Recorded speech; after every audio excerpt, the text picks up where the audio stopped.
আলহামদুলিল্লাহ আলহামদুলিল্লাহি কাফা ওয়া সালামুন আলা ইবাদিহিল্লাযিনা ইসতাফা আম্মা বাদ। আল্লাহর শুকরিয়া, আসরের নামাজের পরেই আবারও আমরা বসতে পেরেছি। আমার কথা প্রশ্ন উত্তরের মধ্যেই চলে আসছে ম্যাক্সিমাম। আমি আর খুব বেশি সময় নিব না। আলোচনার যে টপিকটা সেটা হলো আদর্শ কর্মীর ভারসাম্যপূর্ণ জীবন কিভাবে কেমন হওয়া উচিত।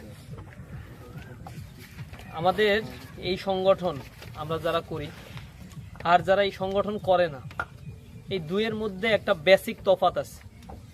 এই তফাৎটা হচ্ছে আমাদের লাইফস্টাইল আর তাদের লাইফস্টাইলের মধ্যে পার্থক্য। মূলত ভারসাম্যপূর্ণ জীবন বলতে বোঝায় একটা ব্যালান্সড লাইফ। ব্যালান্সড লাইফ মানে হচ্ছে আমি যে এখানে দাঁড়িয়ে আছি, আমি যদি এইভাবে শক্ত হয়ে দাঁড়াতে না পারি তাহলে আমি ডান দিকে অথবা বাঁ দিকে কাত হয়ে পড়ে যাব। তাহলে আমার ব্যালান্স নাই, ভারসাম্য ঠিক নাই। একটা সাইকেল যখন আপনি চালান, তখন সাইকেলে যখন আপনি উঠে বসেন, ওটা যদি প্যাডেল না ঘুরান তাহলে এটা ডান দিকে অথবা বাঁ দিকে পড়ে যায় না। এখন আপনি যদি দুইটা ওই যে কি বলে এটাকে, প্যাডেল না, এটা হচ্ছে ক্যারি ইসের সাথে ভর করে দাঁড়ায় করে স্ট্যান্ড ডাবল স্ট্যান্ড যদি আপনি দেন তাহলে ও ব্যালেন্স হয়ে দাঁড়াবে। কিন্তু যদি একটা স্ট্যান্ড দেন ডান দিকে অথবা বাঁ দিকে সে কাত হয়ে যাবে। এজন্য আইনস্টাইনের একটা বক্তব্য আছে, তিনি বলেছেন যে life is like riding a bicycle, to keep your balance you must keep moving. জীবনটা হচ্ছে একটা বাইসাইকেলের মতো। যদি তুমি এই জীবনের ভারসাম্য রক্ষা করতে চাও, ইউ মাস্ট কিপ মুভিং। তোমাকে অবশ্যই বাইসাইকেলের প্যাডেলটিকে ঘুরাতে হবে। যদি তুমি প্যাডেল ঘুরাতে না পারো তাহলে তুমি এই বাইসাইকেলের যেভাবে ডান দিকে অথবা বাঁ দিকে কাত হয়ে পড়ে যায়, এই বাইসাইকেলটা যেভাবে কাত হয়ে যাচ্ছে একটা মানুষও ঠিক ডান দিকে অথবা বাঁ দিকে কাত হয়ে পড়ে যাবে। আমাদের সংগঠনে আসার পরে একজন কর্মীকে, একজন জনশক্তিকে আমরা এই ব্যালেন্স লাইফটা শিখাই। একটা কাল্পনিক মানুষের কথা আপনি চিন্তা করেন, যেই জিনিসটা আমরা অপটিমাম মনে করি, প্রত্যাশা মনে করি। প্রত্যাশাটা হচ্ছে একজন ভাই খুব রাতে ঘুম থেকে উঠে যায়, গভীর রাতে ঘুম থেকে ওঠে। সে যখন ঘুমাতে যায় তখন রাত 10টা বাজে বা 11টা বাজে, এর মধ্যেই সে ঘুমিয়ে পড়ে। রাত যখন 3টা বাজে তার ঘুম পরিপূর্ণ হয়ে যায়। কারণ বিজ্ঞানীরা বলছে যে গভীর ঘুম মানুষের আসে হচ্ছে ডিপ স্লিপ, সেটা রাত 10:30 থেকে 11টার মধ্যেই। এই সময়ে 1 ঘন্টা ঘুম অন্য সময়ের 5 ঘন্টা 7 ঘন্টা ঘুমের সমান কাজ করে। আর সকালবেলায় যখন ঘুমানো হয়, ফজরের পরে সানি ঘুম, যেটা নাওমে সানি যেটা দেই আমরা, এই ঘুমের একটা নেগেটিভ বড় ধরনের ইম্প্যাক্ট আছে। গ্যাস্ট্রিকের রোগী হয় তারা, আলসারের রোগী হয়, ব্রেন স্ট্রোকের আশঙ্কা তাদের বেড়ে যায়। এরপরে স্বাভাবিক চিন্তা ভাবনা তারা করতে পারে না, তাদের ফুসফুসে প্রবলেম হয়। কারণ সকালবেলায় যে একটা ফ্রেশ এয়ার, সেটা থেকে সে বঞ্চিত হয়। অনেক আগেই আপনারা পড়েছেন, early to bed and early to rise makes a man healthy, wealthy and wise. প্রত্যুষে ঘুম থেকে ওঠা আবার প্রত্যুষে ঘুমাতে যাওয়া, মানে খুব দ্রুত ঘুমাতে যাওয়া, makes a man healthy, wealthy and wise. একজন মানুষকে 3টা গুণাবলী দান করে। একটা হচ্ছে হেলদি বানায়, স্বাস্থ্যসম্মত বানায়, ফ্যাটি বানায় না, অতিরিক্ত মোটা না, আবার কৃষকায়ও না। যতটুকু তার ওজনের জন্য, শরীরের জন্য প্রয়োজন, সে হাইট অনুযায়ী সে সেভাবে ফিট থাকে, হেলদি। ওয়েলদি মানে হচ্ছে সম্পদশালী করে দেয়, ওয়াইজ মানে তাকে জ্ঞানী করে দেয়। কারণ সে প্রচুর সময় পায়, এই সময়ে সে নিজের কাজগুলো করতে পারে, তার ভিতরে অভাব থাকে না। আর ওয়াইজ মানে হচ্ছে তার মস্তিষ্কের নিউরনগুলো সক্রিয়ভাবে কাজ করতে থাকে। আমাদের মস্তিষ্ক সকালবেলায় যখন ঘুম থেকে উঠি, লক্ষ কোটি কোটি নিউরন এই মস্তিষ্কে জন্মগ্রহণ করে আবার মৃত্যুবরণ করে। আমরা যখন বাতাস গ্রহণ করি, শ্বাস প্রশ্বাসের মাধ্যমে এই বাতাসগুলো আমাদের এই মস্তিষ্কের উপরে একটা প্রভাব বিস্তার করে। যখন জীবাণুমুক্ত এই বাতাস আমাদের শরীরের মধ্যে প্রবেশ করে, যে অক্সিজেনটা আমরা গ্রহণ করি, সেটা যখন অনেকটা জীবাণুমুক্ত হয়, তখন স্বাভাবিকভাবেই এই শরীরের মধ্যে যে অর্গানসগুলো, যে ফুসফুসটা আছে, যেটা আমার কাজ করে অটোমেটিক্যালি এইভাবে কাজ করতে থাকে, রক্ত সঞ্চালনা ঠিক মতো সে করতে সহযোগিতা করে, সেটা খুব ভালোভাবে ফাংশনিং করতে পারে। এজন্য সকালবেলা ঘুমটা থেকে ওঠাটা খুব জরুরি। রাসূল করিম সাল্লাল্লাহু আলাইহি সাল্লামের লাইফস্টাইলটা ছিল এরকম, সাহাবা আজমাইনের লাইফস্টাইল ছিল এরকম। তারা খুব দ্রুত ঘুমাতে যেতেন, গভীর রাতে ঘুম থেকে উঠে যেতেন।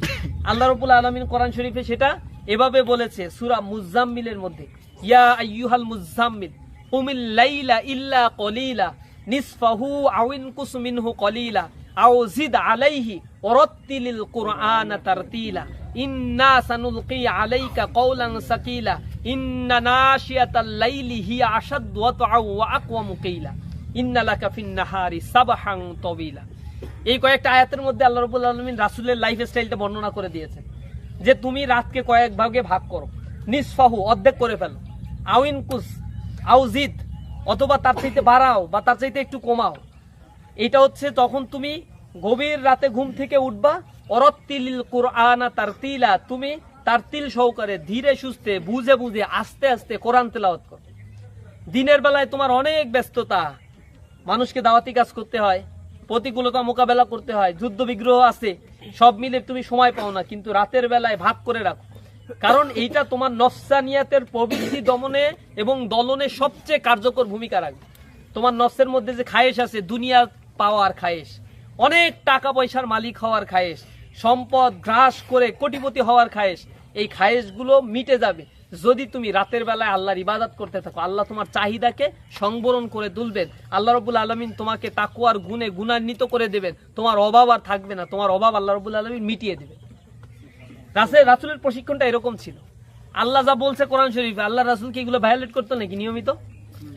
তিনি এইটা শুনতেন, রাতের বেলায় উঠে কোরআন তেলাওয়াত করতেন, তাহাজ্জুদ পড়তেন, ফজরের পরে সবার আগে মসজিদে গিয়ে নামাজ আদায় করতেন, জিকির করতেন, সূর্য উঠতো, সূর্য ওঠার পরে ইশরাকের নামাজ পড়তেন, এরপরে তিনি জমিনে ছড়িয়ে পড়তেন, দাওয়াতি কাজ করতেন, নানা ধরনের কাজে আল্লাহ রাসূল তখন ব্যস্ত ছিলেন। একজন ব্যক্তি যদি ফজরের পরে এইভাবে উঠে যায়, সকালে আর সে ঘুমায় না, আপনাদের লাইফ স্টাইলটা কেমন হতে পারে? ফজরের পরে আমি ঘুম থেকে উঠে নামাজ পড়েই আস্তে ফ্রেশ হয়ে কোরআন শরীফ পড়তে বসে যাই, আধা ঘন্টা তাফসির সহ কোরআন পড়ে, এরপরে 2টা হাদিস, 10টা হাদিস, 5টা হাদিস যা আমার সামনে আসে ধারাবাহিকভাবে হাদিস অধ্যয়ন করি।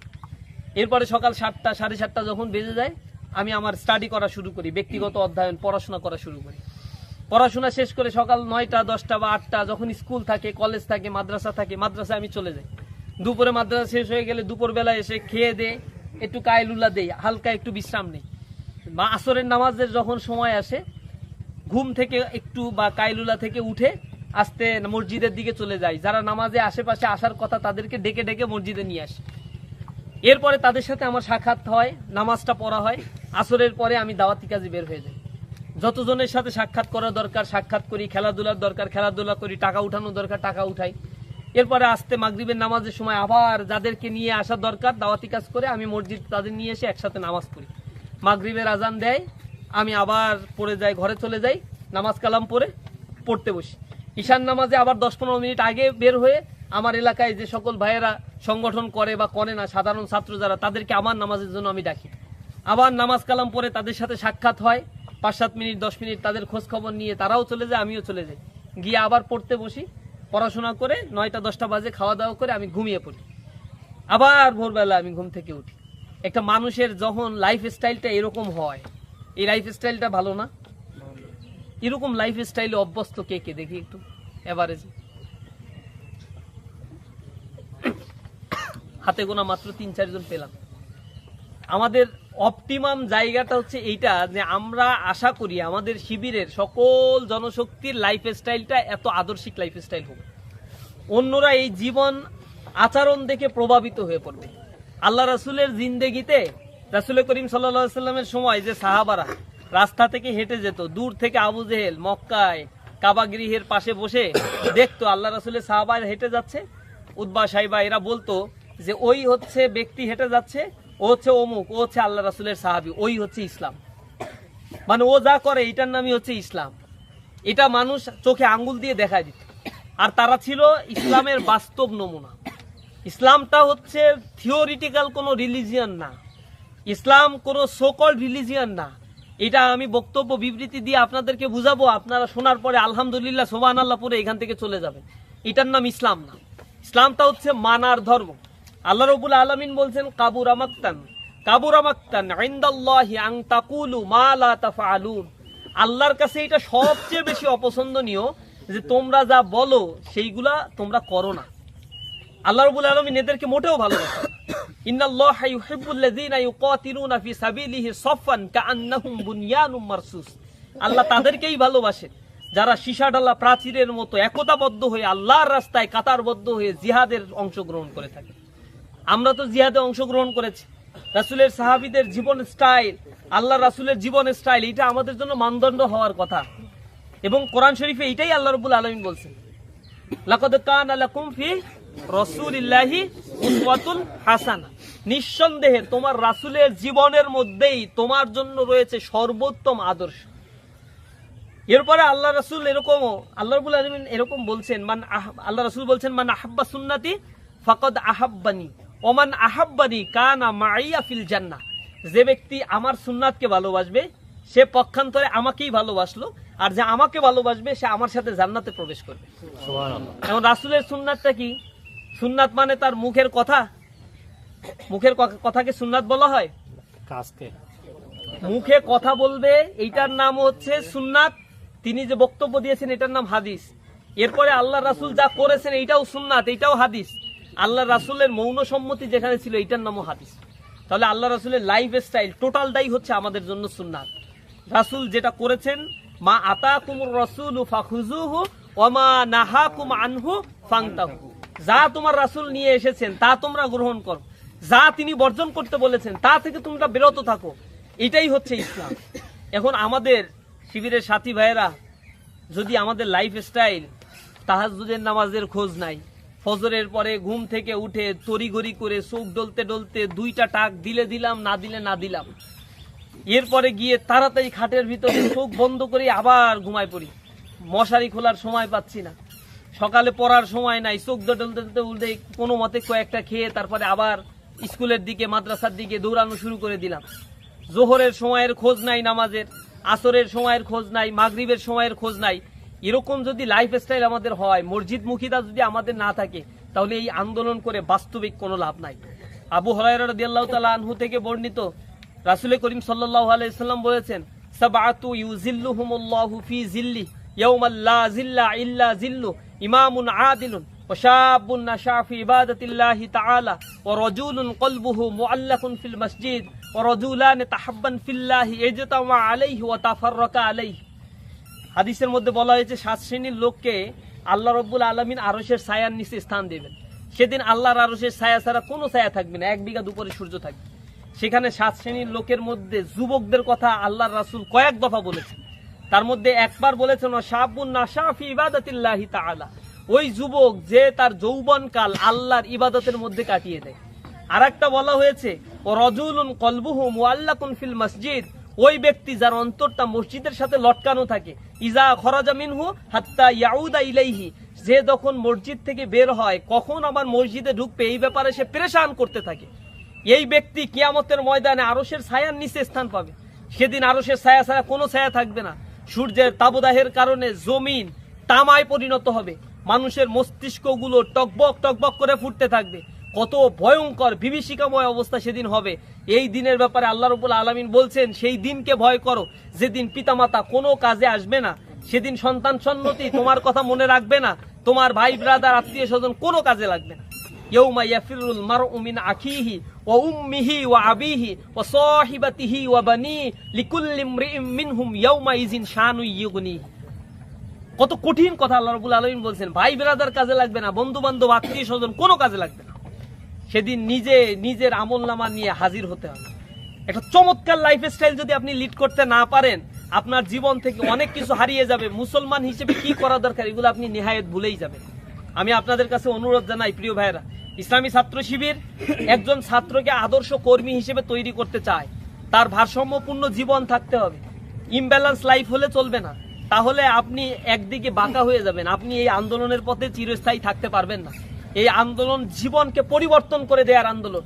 এই আন্দোলন মুখের কোনো বক্তব্য বিবৃতির কোনো আন্দোলন নয়। এই আন্দোলনে আসার পরে একটা ছাত্র চরিত্রের উৎকর্ষতা সাধন করে একটা আদর্শ মানুষে পরিণত হয়। এই আন্দোলন করার কারণে একটা ছেলে আগে নামাজ পড়তো না, সে 5 ওয়াক্ত নামাজ জামাতে পড়ে, কোন দিন সে নামাজ কাজা করছে সে এটা গুনেও বলতে পারে না। এই আন্দোলন এমন আন্দোলন যে আন্দোলন করার কারণে সে কোরআনের সাথে এমন সখ্যতা হয়, কোরআনের বিরুদ্ধে কোনো ধরনের কথা বললে তার গায়ে দাবদাহ তৈরি হয়, সে তার প্রতিবাদ করতে সম্মুখ সমরে অগ্রসর হয়। আল্লাহর রাসূলের বিরুদ্ধে কোনো চক্রান্ত ষড়যন্ত্র করা হলে তার অন্তরাত্মা কেঁদে মরে, সে আল্লাহর রাসূলের গোলামি, আল্লাহ রাব্বুল আলামিনের গোলামি এবং রাসূলের সুন্নাতের পাবন্দী হওয়ার জন্য উঠে পড়ে লেগে থাকে। এই আন্দোলন সেই আন্দোলন। এই আন্দোলন করতে গিয়ে সবচেয়ে বড় যোগ্যতা সম্পন্ন ইসলামী ছাত্র শিবিরের দায়িত্বশীলদের হতে হবে। কারণ ইসলামী ছাত্র শিবিরের দায়িত্বশীলরা হচ্ছে এক একটা দায়ী ইলাল্লাহ। আর দায়ী ইলাল্লাহকে যোগ্যতাহীন হলে চলে না। পৃথিবীতে সবচেয়ে বড় যোগ্যতা যদি কারো থাকতে হয়, সেটা ডাক্তার ইঞ্জিনিয়ারদের নয়। পৃথিবীর সবচেয়ে বড় যোগ্যতা থাকতে হয় একজন দায়ী ইলাল্লাহ। কারণ একজন দায়ী ইলাল্লাহ আল্লাহ রাব্বুল আলামিনের কাছে সবচেয়ে মর্যাদাবান ব্যক্তি হবে। আল্লাহ রাব্বুল আলামিন সেটা কোরআন শরীফের ভিতরে বলে দিয়েছে, ওয়ালতাকুম মিনকুম উম্মাতি ইয়াদউনা ইলাল খায়র ওয়া ইয়া'মুরুনা বিল মা'রুফি ওয়া ইয়ানহাউনা আনিল মুনকার উলাইকা হুমুল মুফলিহুন। তোমাদের মধ্যে একটা জাতি অবশ্যই থাকতে হবে যারা আল্লাহর দিকে মানুষদেরকে আহ্বান করবে, সৎ কাজের আহ্বান করবে, অসৎ কাজ থেকে যারা মানুষদেরকে বিরত রাখবে। আর জেনে রাখো তোমাদের মধ্যে এরাই হচ্ছে সবচেয়ে সফলকাম জাতি। কোরআন শরীফের কোথাও বলা হয় নাই ডাক্তার হইলেই সেই আল্লাহর কাছে সবচেয়ে মর্যাদাবান, ইঞ্জিনিয়ার হলে সে আল্লাহর কাছে মর্যাদাবান, বিসিএস ক্যাডার হলে আল্লাহর কাছে মর্যাদাবান, কিচ্ছু বলা হয়। আল্লাহ রাব্বুল আলামিন বলছেন আল্লাহর কাছে সবচেয়ে বেশি মর্যাদাবান সেই ব্যক্তি যে তোমাদের মধ্যে কে বেশি তাকওয়াবান। আল্লাহ রাব্বুল আলামিন এটাই দেখতে যায়, তোমাদের মধ্যে তাকওয়াবান কে, এটাই আল্লাহর কাছে বেশি মর্যাদাবান। সূরা আবাসা পড়ে দেখবেন আল্লাহ রাব্বুল আলামিন বলছেন, আবাসা ওয়া তাওয়াল্লা আন জাআহুল আ'মা ওমা ইউদরিকা লাআল্লাহু ইয়াযাক্কা। এখানে আল্লাহর রাসূলকে ইন্ডিকেট করে বলছেন যে তোমার কাছে একজন ব্যক্তি এসেছে, উম্মে মাকতুম, অন্ধ সাহাবী এসেছে। তুমি তার দিকে ভ্রুক্ষেপ না করে তুমি আরেকজনের সাথে কথা বলছো। সেও হয়তো সমাজে প্রভাবশালী, সম্পদশালী, ক্ষমতাবান। তুমি মনে করেছো তার সাথে কথা বললে সে ঈমান আনবে, সে ভালো পথে চলবে। অথচ তুমি এই অন্ধ লোকটা ঈমান এনেছে, আল্লাহর উপরে রুজু করেছে, আল্লাহকে ভয় করে, তাকে তুমি অ্যাভয়েড করেছো। হতে পারে এই ব্যক্তির চাইতে এই ব্যক্তিই বেশি মর্যাদাবান আল্লাহ রাব্বুল আলামিনের কাছে। তোমাকে এইটা করা উচিত হয়নি। আবাসা, সূরা আবাসার মধ্যে আল্লাহ রাব্বুল আলামিন শুরুতেই সেই ঘটনাগুলো বর্ণনা করছেন। একজন অন্ধ মানুষ, তার সম্পদ নাই, প্রভাব নাই, প্রতিপত্তি নাই, সমাজের মানুষেরা তাকে গোনে না, তার গ্রহণযোগ্যতা হয়তো নাই, কিন্তু আল্লাহ রেকর্ড করে দিয়েছেন আল্লাহ রাব্বুল আলামিনের কাছে সবচেয়ে বেশি মর্যাদাবান সেই ব্যক্তি যার তাকওয়া, আল্লাহ রাব্বুল আলামিনের প্রতি ভয় আছে যার, তার মর্যাদাই আল্লাহ রাব্বুল আলামিনের কাছে সবচেয়ে বেশি। ওই অন্ধ ব্যক্তির মর্যাদাই আল্লাহর কাছে বেশি, কারণ তার ভিতরে তাকওয়া আছে। এজন্য একজন ব্যক্তি, আমরা যারা দায়ী আল্লাহর ভূমিকা পালন করি, এদের মর্যাদা আল্লাহর কাছে বেশি। কিয়ামতের ময়দানে এই মানুষদেরকে আল্লাহ সম্মানিত করবেন। তবে এই মানুষগুলো যদি ডাক্তার হয়, ইঞ্জিনিয়ার হয়, ডিসি হয়, এসপি হয়, ম্যাজিস্ট্রেট হয়, টিওনো হয়, এসটিওনো হয়, ব্যারিস্টার হয়, এই ব্যক্তিটা যদি সমাজ পরিচালনার জন্য একজন বিজনেসম্যান, রাজনীতিবিদ, অর্থনীতিবিদ, দর্শনবিদ, সাহিত্যিক, যে সেক্টরে সে কাজ করুক না কেন, অনবদ্য অবদান রাখতে পারে। এই ব্যক্তি যদি আবার দায়ী আল্লাহর ভূমিকা পালন করে, একজন এফসিপিএস, এফআরসিএস ডিগ্রিধারী একজন ডাক্তার, বড় সার্জন, সে যদি ফুল টাইম দায়ী আল্লাহর ভূমিকা পালন করে, এই ব্যক্তির মতো মর্যাদা সম্পন্ন ব্যক্তি আর হইতে পারে না। আল্লাহ রাব্বুল আলামিন এটা বেশি পছন্দ করে, কারণ একজন ডাক্তার হিসেবে সমাজে তার গ্রহণযোগ্যতা আছে, হাজারো মানুষ তার কাছে আসবে এবং সেই সময় সে দাওয়াতি কাজটা করতে পারবে।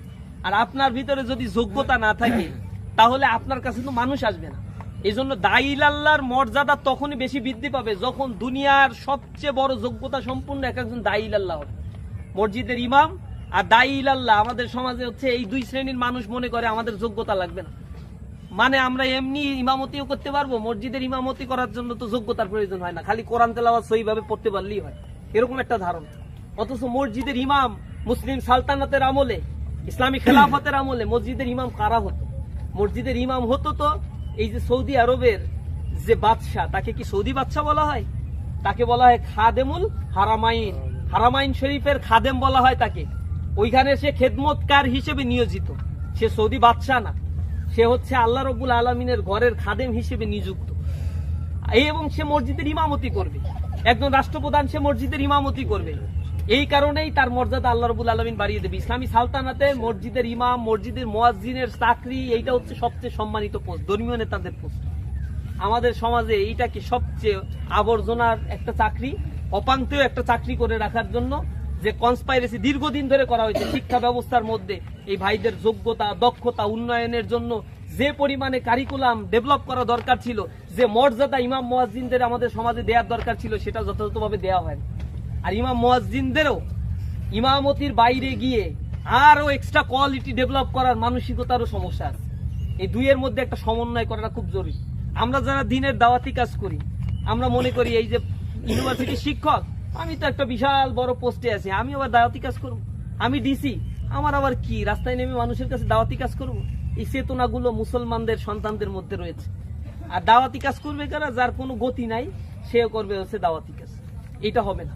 ইসলামী ছাত্র শিবিরের জনশক্তিদেরকে সুপরিকল্পিতভাবে ক্যারিয়ার গঠন করতে হবে, রেজাল্টধারী হতে হবে, সবচেয়ে ভালো মেধা সম্পন্ন আপনার হতে হবে। আপনি যদি ভালো রেজাল্টধারী হন, আপনার ক্লাসের আরো 10টা ছেলে আপনার কাছে আসবে ম্যাথ করতে, আপনার কাছে আসবে ইংরেজিটা বুঝতে, সাবজেক্ট বুঝে না আপনার কাছে আসবে, সেই সুযোগে আপনি তাকে নামাজ পড়া শিখাইতে পারবেন, আপনার প্রতি তাকে আকৃষ্ট করে ফেলতে পারবেন, ইসলামের দাওয়াতটা তার কাছে আপনি পৌঁছে দিতে পারবেন। আপনাকে সবচেয়ে বড় যোগ্যতা সম্পন্ন হতে গেলে স্টুডেন্ট লাইফে আপনাকে আগে হচ্ছে রেজাল্টের ক্ষেত্রে নো কম্প্রোমাইজ, ভালো রেজাল্টদারি হতে হবে। দ্বিতীয় হচ্ছে একবিংশ শতাব্দীর চাহিদার আলোকে বর্তমান সময়ে টেকনোলজির এই যুগ, সব টোটাল সোসাইটিটাই পরিবর্তন হয়ে যাচ্ছে। আমরা 10 বছর আগে যা টেকনোলজি দেখেছি, 10 বছর পরে এসে এখন একটা ডিফারেন্ট টেকনোলজি দেখছি। আমরা এই যুগের ছেলে হওয়ার পরেও মনে হচ্ছে যে আমরা মনে হয় ব্যাকডেটেড, নতুন যারা স্কুল কলেজে পড়ছে তারা আপডেটেড হয়ে যাচ্ছে। একটা যুগ পরিবর্তন হতে 10টা বছরও সময় লাগছে না, একটা সময়ের একটা ইরার পরিবর্তন হতে খুব বেশি সময় নিচ্ছে না। টেকনোলজি এত বেশি স্ট্রং এখানে জড়াচ্ছে, বিশাল এক মেসাকার তৈরি হয়ে যাচ্ছে। Smart Bangladesh, cashless society develop করার জন্য সরকার উঠে পড়ে লাগছে। এখানে ক্যাপিটাল ইকোনমি ডেভেলপ করা হচ্ছে, রোবোটিক সিস্টেম ডেভেলপ হবে, এখানে আর্টিফিশিয়াল ইন্টেলিজেন্স আসছে। সব মিলে টেকনোলজির উপরে পুরা বাংলাদেশ সহ সারা পৃথিবী এখন টেকনোলজির ছোঁয়ায় অনেক বেশি আপগ্রেড হয়ে যাচ্ছে। এই যুগে তারাই টিকে থাকবে যারা এই টেকনোলজির দিক থেকে অগ্রগামী হবে। আজকে যারা পারমাণবিক অস্ত্রগুলো তৈরি করছে, ক্ষমতা তো তাদের হাতে, তাদের কথা, যাদের হাতে পারমাণবিক অস্ত্র নাই তাদের শুনতে হয়, যাদের হাতে কম্পিউটার প্রযুক্তি আছে তাদের কথা আপনাকে আমাকে শুনতে হয়। এই প্রযুক্তির জ্ঞানে, দক্ষতায় আরো বেশি উৎকর্ষতা সাধনের জন্য আমাদেরকে চেষ্টা করা দরকার। ভাষাগত দক্ষতা অর্জনের জন্য সর্বোচ্চ চেষ্টা করবেন। আরবি ভাষা শেখা, এবারে ইংরেজি ভাষা শেখা, কোরআনটা সহিভাবে পড়তে পারা, একাডেমিক দক্ষতা অর্জনের ক্ষেত্রে সর্বোচ্চ চেষ্টা করা, অবসর সময় যাপন না করে সর্বোচ্চ চেষ্টা করা দরকার। নিজের জায়গা থেকে soft skill, hard skill develop করা। প্রত্যেকেরই এক একটা ক্যারিয়ার টার্গেট সুনির্দিষ্ট হওয়া দরকার। ক্যারিয়ার টার্গেট সকালে একটা, দুপুরে একটা, বিকালে একটা, রাতে একটা, ঘুমের থেকে ওঠার পরে আরেকটা হয়ে যায়। এইভাবে ক্যারিয়ার টার্গেট যদি হয় জাতীয় পার্টির মতো, তাহলে এই ক্যারিয়ার কিন্তু বেশি দিন টিকবে না। জাতীয় পার্টির দলের তো এই অবস্থা, সকালে বলে এক কথা, দুপুরে আর এক কথা, বিকালে আবার সকালের কথাই বলে, রাতে ঘুমানোর সময় আর এক কথা বলে। এজন্য এই দলের এখন অস্তিত্ব বিলীন হওয়ার পর মানুষ এখন তাদের প্রতি আর শ্রদ্ধাবোধ নেই। এক কথার উপরে থাকতে হবে, আমার ক্যারিয়ার টার্গেট এইটাই আমি হব। মানুষ যা চায়, মান জাদ্দা ওয়াজাদা, যে ব্যক্তি চায় তাকে সেটা প্রদান করা হয়, কিন্তু চাওয়ার জন্য অজস্র পরিশ্রম করতে হবে। পারবো তো ইনশাআল্লাহ? একটা ব্যালেন্স লাইফ লিড করা ইসলামী ছাত্র শিবিরের জনশক্তিদের জন্য খুবই জরুরি। মুসলিম উম্মাহ চরম দুর্দিন পার করছে বর্তমানে। সারা পৃথিবীব্যাপী কোটি কোটি মুসলমান, 200 কোটি মুসলমান, কিন্তু কোথাও দাঁড়ানোর জায়গায় মুসলমানদের নাই। সভ্যতা সংস্কৃতি দিয়ে আজকে আমাদের নৈতিকতাকে ধ্বংস করে দেওয়ার জন্য সর্বশেষ পেরেক মারা হচ্ছে। শিক্ষা ব্যবস্থাকে বিকলাঙ্গ করে দেওয়া হয়েছে। এই শিক্ষা ব্যবস্থা দিয়ে ভালো মানুষের জন্ম হবে না। সাংস্কৃতিক ব্যবস্থা ধ্বংস করে দেওয়া হয়েছে। এই সাংস্কৃতিক ব্যবস্থায় ওটিটি প্ল্যাটফর্মের মাধ্যমে যুব শ্রেণীর নৈতিকতা আজকে তলানির মুখে। যাদের সামনে কথা বলছি এত সুন্দর সুন্দর ফেরেস্তার মতো চেহারা, এই ফেরেস্তার মতো চেহারার অনেক মানুষের ভিতরে ভিতরে অনেক ঝামেলা আছে। গোপনে পাপ কাজের মধ্যে লিপ্ত হয়ে যাচ্ছি। রাতের অন্ধকারে আল্লাহর ভয় আমার অন্তরের মধ্যে থাকছে না। আল্লাহ রাব্বুল আলামিনের কাছে কান্নাকাটি করব, তওবা করব। জাহেলিয়াত আমাকে অক্টোপাসের মতো ঘেরাও করে রেখেছে। খুব স্বাভাবিকভাবে প্রেম প্রীতি এটা হারাম কর্ম, একটা জেনার কাজ, এগুলোকে খুব স্বাভাবিক করে দেওয়া হচ্ছে এই সাংস্কৃতিক আগ্রাসনের মধ্য দিয়ে। ইসলামে জেনার কত বড় শাস্তি রয়েছে। যদি কোনো যুবক জেনা করে, সে যদি অবিবাহিত হয়, 100টি পাথর মেরে তাকে হত্যা করতে হবে, পাথর মারতে হবে, নিক্ষেপ করতে হবে। চিন্তা করছে? 100টি দোররা বেত্রাঘাত করতে হবে। আর যদি সে বিবাহিত হয়, তাহলে পাথর মেরে তাকে হত্যা করে ফেলতে হবে। জেনার শাস্তি এই পর্যায়ে। আমাদের সমাজে জেনা এখন নিত্য নৈমিত্তিক ব্যাপার হয়ে গেছে। প্রেম যদি না করে তাহলে আনস্মার্টনেস। আমাদের স্কুল, কলেজ, মাদ্রাসা এইগুলোতে এখন ভরপুর হয়ে গিয়েছে। এই সংস্কৃতি আমাদের সামনে। শিক্ষা ব্যবস্থা এমন একটা বিকলাঙ্গ শিক্ষা ব্যবস্থা, এখানে যদি আমাদের ভালো একটা মাদ্রাসা ছাত্রকে জিজ্ঞাসা করা হয় সুদ আর মুনাফার মধ্যে পার্থক্য কি, বলে সুদ মুনাফা তো একই জিনিস। কারণ মাদ্রাসায়ও পড়ানো হয় সুদ অবলিক মুনাফা। সুদ হচ্ছে হারাম কাজ। সুদ যে দেয়, নেয়, যে সুদের কারবারের সাথে জড়িত, সমান অপরাধ। সবাই তার আপন মায়ের সাথে 36 বার জিনা করার সমান অপরাধ করছে। এত খারাপ কাজ করার পরে এটা আনন্দের সাথে ঘুষ সুদ এগুলা করেই বেড়াচ্ছে তারা। কারণ শিক্ষা ব্যবস্থা আমাদেরকে এটা হালাল ভাবে উপস্থাপন করছে। ছাত্র শিবিরের অধীনে তো 2-3% ছাত্র আছে, বাকি 97% ছাত্র বা 50%, 90% ছাত্র বাংলাদেশের শিক্ষা ব্যবস্থার এই কারিকুলামের মধ্য দিয়ে বড় হচ্ছে। গতদিন দেখলাম কি এক ড্যান্সের সাথে মেয়েদের সাথে তার শিক্ষক নাচানাচি শুরু করে দিচ্ছে। ফেসবুকে এইগুলো নিউজ হয়েছে, কোন এক টেলিভিশনের ইসে দেখলাম। কত দুর্ভাগ্যজনক এই জাতির শিক্ষকদের কপাল। এই জাতির শিক্ষকরা শ্লীলতাহানি করে, ছাত্রীরা মানববন্ধন করে, আত্মহত্যা করে, সুইসাইড পয়েন্টে লিখে যায় যে আমার মৃত্যুর কারণ হচ্ছে অমুক শিক্ষক। এত দুশ্চরিত্র লম্পট শিক্ষকের জন্ম হচ্ছে এই জাতি।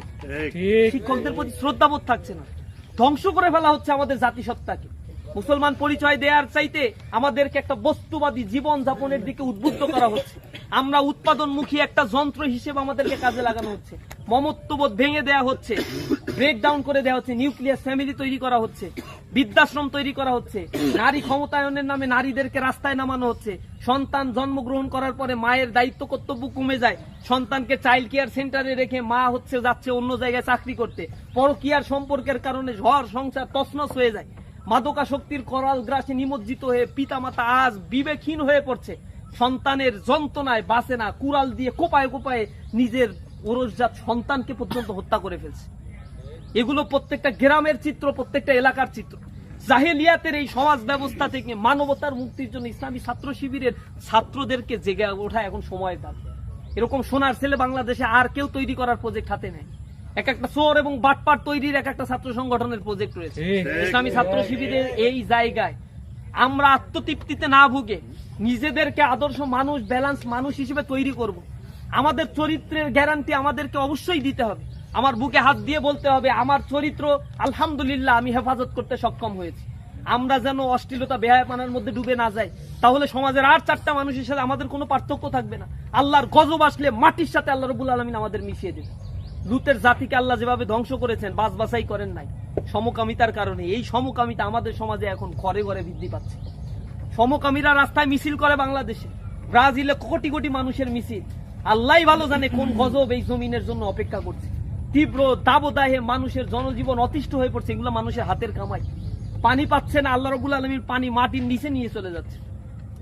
সূরা মুলকের মধ্যে পড়বেন, আল্লাহ রাব্বুল আলামিন শেষ আয়াতে বলছেন আমি যদি তোমাদের জন্য ভূগর্ভের মাটির নিচে যে পানি আছে এই পানিকে নিয়ে যাই, পানিকে সরিয়ে দেই, তাহলে তোমাদের মধ্যে কে আছে মাইন যে তোমাদের জন্য এই পানি নিয়ে এসে তোমাদেরকে পান করাবেন? তোমরা আল্লাহর সাথে গাদ্দারি করো, তোমরা আল্লাহর প্রতি সিজদাবনত চিত্তে থাকো না। তোমরা কত বড় বিশ্বাসঘাতক। আল্লাহর হস্তে ইসলামী আন্দোলনের পথে সামিল হয়েছে। আদর্শের সুস্পষ্ট জ্ঞান আমাদের মধ্যে থাকতে হবে, কোরআন হাদিস পড়তে হবে, ইসলামী জীবন যাপন করার চেষ্টা করতে হবে। নিজের চরিত্রকে হেফাজত করার জন্য, হালাল ভক্ষণ করার জন্য, জাহান্নাম থেকে বাঁচার জন্য অবশ্যই অগ্রগামী হওয়া দরকার।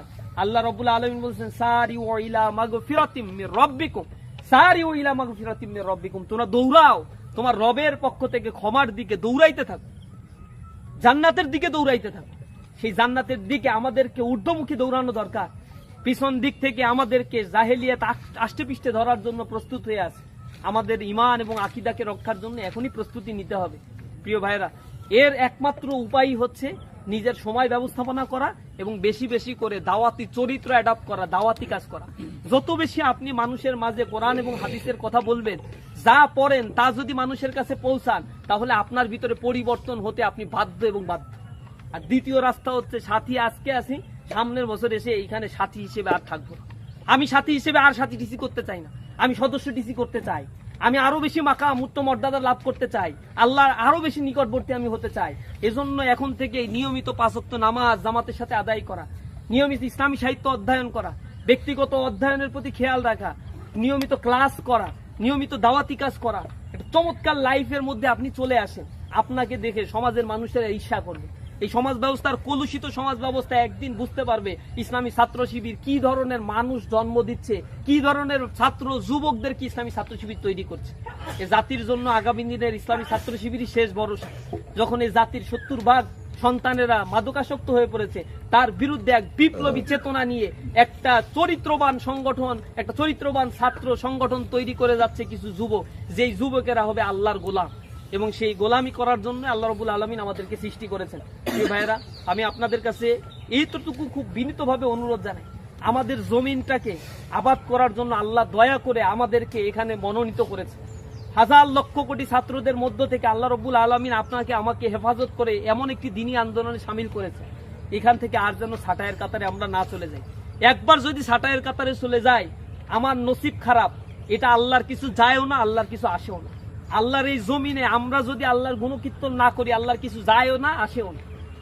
আল্লাহ রাব্বুল আলামিনের গুণকীর্তন করার জন্য পৃথিবীতে আল্লাহ আরো অনেক প্রাণের সৃষ্টি করে রাখছে। আপনি যদি আল্লাহর গুণকীর্তন করেন, এটা আপনার জন্যই ভালো। আপনি যদি করেন তাহলে আপনার জন্য এটা কল্যাণকর হবে। আমরা আশা করি প্রত্যেকেই নিজ নিজ জায়গা থেকে আমাদের দাওয়াতের কাজকে প্রসারিত করব। ঘুমিয়ে ঘুমিয়ে সময় কাটিয়ে দেব না। দুনিয়ার জিন্দেগি আল্লাহ রাব্বুল আলামিন খুব স্বল্প একটা জিন্দেগি আমাদেরকে দিয়েছেন, অল্প সময় অনেক সওয়াব আমাদেরকে কামাই করতে হবে।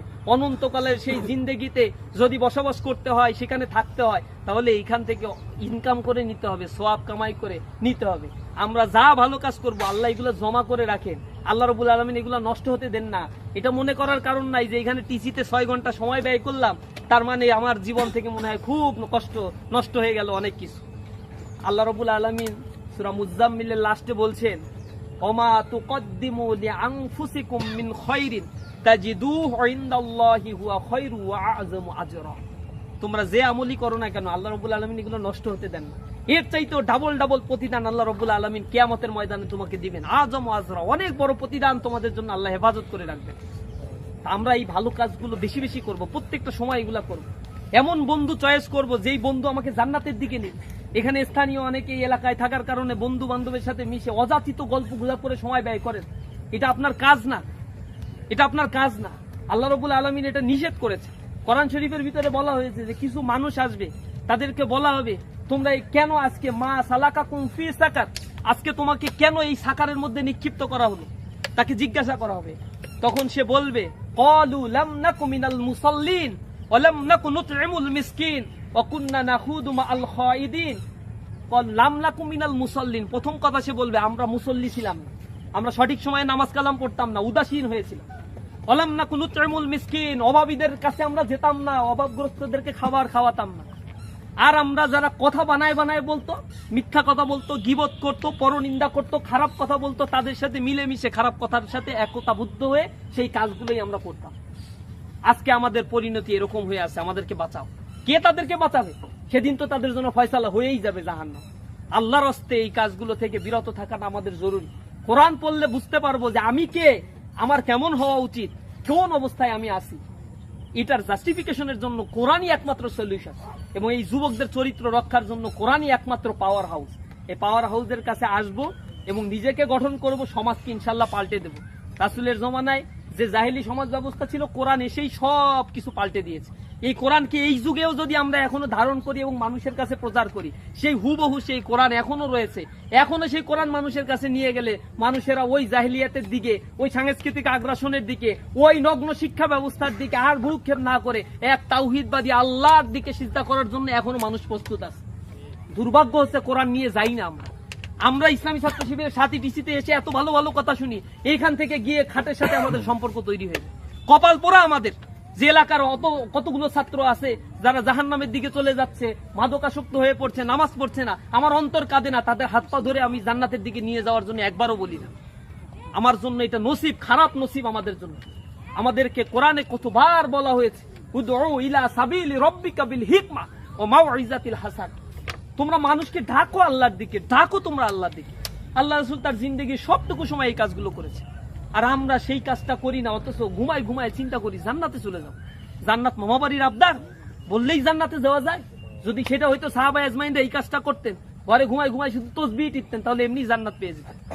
শুধু ঘরে বসে তসবিহ টিপলে কাজ হবে না।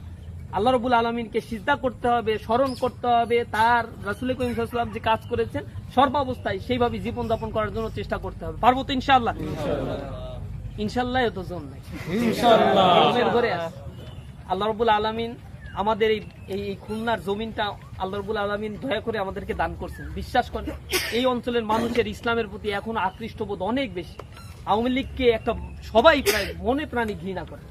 এই জমিনে আপনাদের এই থানার মধ্যে, এই জেলার মধ্যে 2টা আসন বা অনেকগুলো উপজেলা আছে যেখানে চেয়ারম্যান ইলেকশন করার মতো ক্যান্ডিডেট গণভিত্তি জামাত ইসলামের আছে। ইউনিয়ন পরিষদে চেয়ারম্যান ইলেকশনে করার গণভিত্তি আমাদের আছে। সেই মাটিটাকে আবাদ করতে না পারা এটা আমাদের দুর্বলতা। এই জেলায় 60 টিসি এত ছোট পরিসরে হওয়ার কথা না। এই জেলায় 60 টিসি 10 ভাগে হওয়ার কথা এবং প্রতি ভাগে অন্তত 1000 করে থাকার কথা।